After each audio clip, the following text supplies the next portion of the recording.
School কলেজের মতো মাদ্রাসার এমপিও নীতিমালায় সেই 18-র প্রভাবটা অব্যাহত আছে।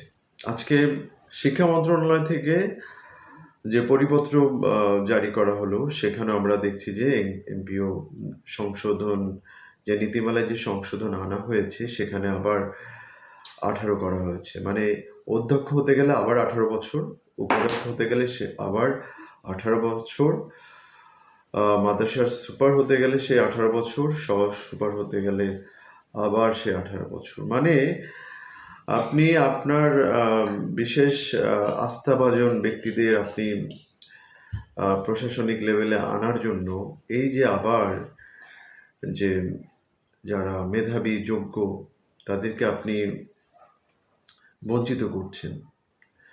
কিন্তু এটা কতটা ফলপ্রসূ হবে সেটা আমরা শিক্ষক সমাজ সন্দিহান। কারণ মেজরিটি শিক্ষকদের ইমোশন বিরুদ্ধে যে আপনি আপনার একক সিদ্ধান্তে যে বিষয়টা করলেন, সেটা আমরা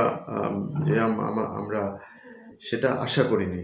যে আমরা যেটা ভেবেছিলাম, আপনি এই ক্ষেত্রে যে একটা সকলের স্বচ্ছতা, সকলের স্বতঃস্ফূর্ত অংশগ্রহণের মধ্য দিয়ে নিয়োগ দিবেন। কিন্তু এখানে আমরা দেখছি যে সেই 18কে প্রমোট করা হচ্ছে। আমরা এই 18-র বিরুদ্ধে তীব্র প্রতিবাদ জানাচ্ছি এবং অবিলম্বে এই 18 এই কালো আইন বা 18-র যে আপনি যে আপনার একক নির্বাহী আদেশে যে বিষয়টা শিক্ষকদের উপর চাপিয়ে দিয়েছেন, এটা আমরা শিক্ষক সমাজ মনে করি এটা আমাদের সাথে অন্যায় করা হয়েছে। এটা আমাদেরকে অপমান করা হয়েছে।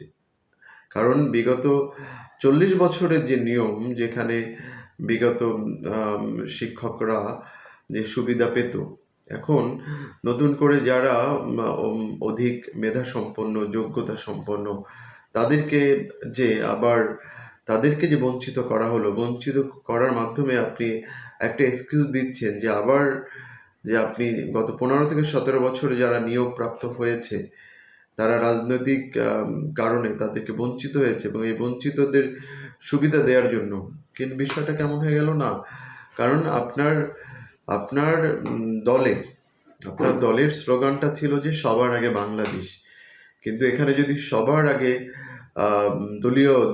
দলীয়করণ বিষয়টা চলে আসে, তখন সত্যি একটা বিতর্কিত বিষয়। আমি মনে করি আপনি আমাদের শিক্ষকদের মধ্যে সবচেয়ে জনপ্রিয় একজন শিক্ষামন্ত্রী, এবং আপনি আপনার এই যে বিতর্কিত সিদ্ধান্তে যদি আপনি অটল থাকেন, সত্যি আপনাকে আবার নতুন করে বিতর্কের মধ্যে ফেলবেন। আমরা আশা করব যে আপনি সকল বিতর্ক মানে যেটা আমরা বিতর্ক উঠছে, সেই বিতর্কর বিরুদ্ধে আপনি আপনার ন্যায়সঙ্গত যে অবস্থান নেবেন, যৌক্তিক যে অবস্থান নেবেন, এবং যেটা করে সকল শিক্ষক যেন স্বতঃস্ফূর্তভাবে এই পরীক্ষা অংশগ্রহণ করতে পারে। এখানে যেন একটা মেধার জয় হয়, এখানে যেন যোগ্যদের জয় হয়, এখানে যেন কোনো দলীয়করণ, কাউকে ট্যাগ লাগিয়ে যেন কাউকে প্রমোট করা না হয়। তাহলে এটা সত্যি আমাদের শিক্ষা ব্যবস্থার জন্য একটা অন্ধকার একটা সময় চলে আসবে। সবাইকে ধন্যবাদ জানিয়ে এখানে শেষ করছি। আসসালামু আলাইকুম।